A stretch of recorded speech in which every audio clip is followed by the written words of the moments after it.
তো বন্ধুরা, তোমাদের সকলকে স্বাগত জানাই আমার ইউটিউব চ্যানেল লেটস টিচে। আজকে আমরা খুবই গুরুত্বপূর্ণ একটি বিষয় নিয়ে আলোচনা করব। বিষয়টা হলো বিষয় বাংলা তৃতীয় শ্রেণীদের জন্য। তোমরা সকলেই জানো যে তোমাদের খুব তাড়াতাড়ি পরীক্ষা শুরু হতে চলেছে। তাই আজকে আমরা সেকেন্ড ইউনিট টেস্টের বেশ কিছু 100% কমনযোগ্য প্রশ্নোত্তর নিয়ে আলোচনা করব। ভিডিওটা যদি ভালো লাগে অবশ্যই চ্যানেলটিকে সাবস্ক্রাইব করো, ভিডিওটাকে লাইক করো। তুমি যেমন দেখছো তোমার বন্ধুর মাঝেও ভিডিওটিকে শেয়ার করে দাও।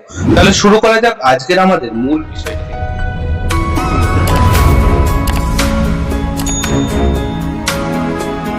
তো এখানে দেখো যেটা দেয়া আছে যে বিদ্যালয়ের নাম তোমরা তোমাদের বিদ্যালয়ের নাম লিখবে, শিক্ষার্থীর নাম তোমরা তোমাদের নিজেদের নাম লিখবে এবং ক্রমিক নম্বর অর্থাৎ রোল নম্বর কত সেটা কিন্তু এখানে লিখে দেবে।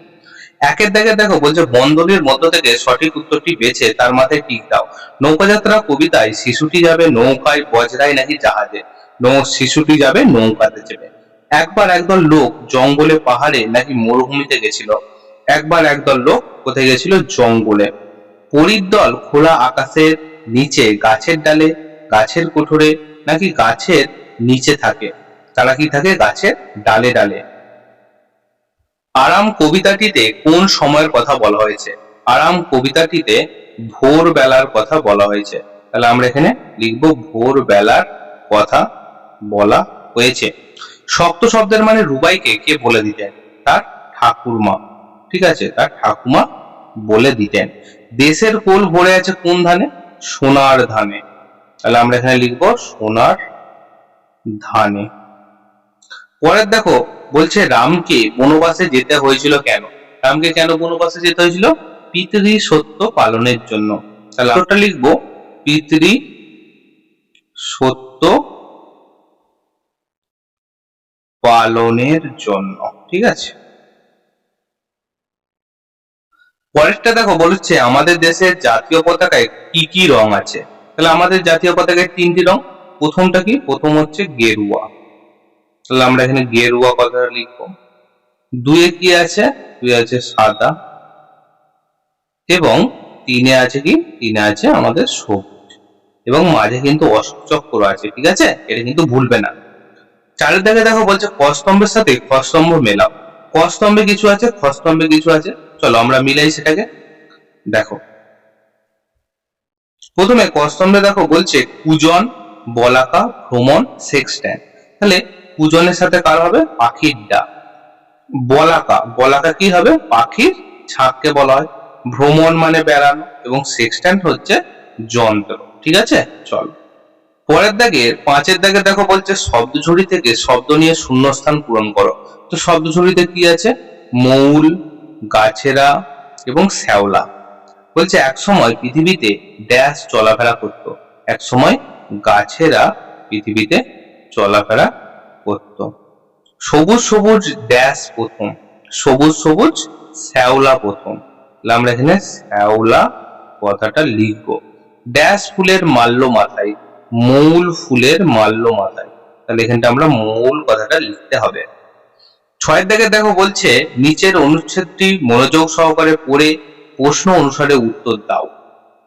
ছোটবেলায় স্বামী বিবেকানন্দ নরেন শিবের খুবই ভক্ত ছিলেন। তিনি প্রায় বন্ধুদের নিয়ে ধ্যান ধ্যান খেলা করতেন।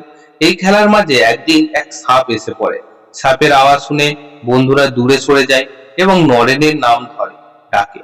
ধ্যানরত নরেন বন্ধুদের ডাক শুনতে পান না। কিছুক্ষণ পরে সাপটি পাশ দিয়ে চলে যায়। দেখো প্রথম তাহলে কয়েক দাগের কি বলছে? কয়েক দাগের বলছে সত্য এবং মিথ্যা লেখো।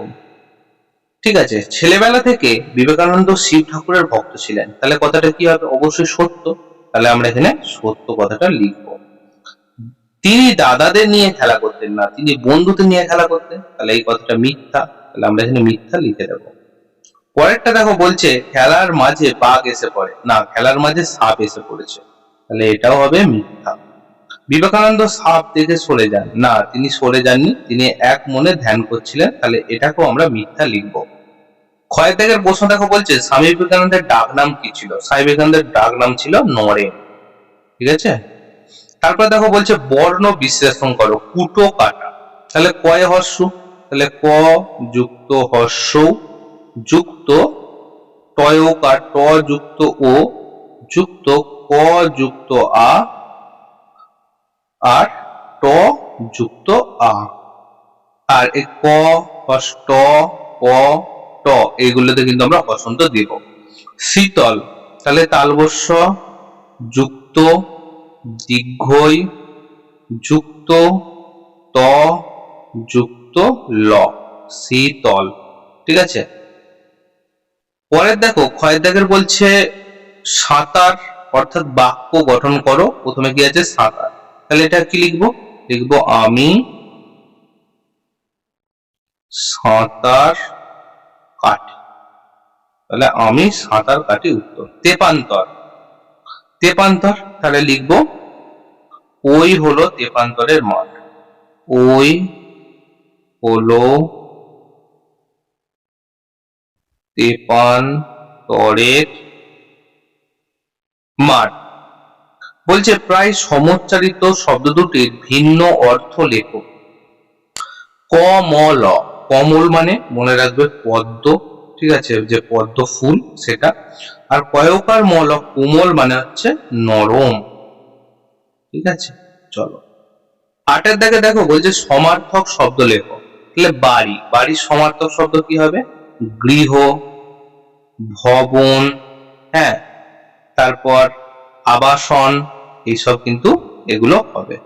তারপর দেখা হচ্ছে সোনা, সোনা কি হবে স্বর্ণ, আর কি হবে কনক, ক দন্তের ন ক।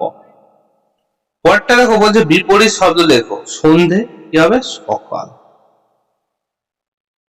সকাল। আর ওঠে, ওঠে নাবে, ঠিক আছে, ওঠে নেমে, এটাও লিখতে পারে। চলো তাহলে বন্ধুরা আজকে আমরা তৃতীয় শ্রেণীদের বিষয় বাংলাটা নিয়ে আলোচনা করলাম। ভিডিওটা যদি ভালো লাগে অবশ্যই চ্যানেলটিকে সাবস্ক্রাইব করো, ভিডিওটাকে লাইক করো। তাহলে দেখা হচ্ছে অন্য কোনো ভিডিওতে অন্য কোনো দিন। আপনারা thanks for watching, best of luck.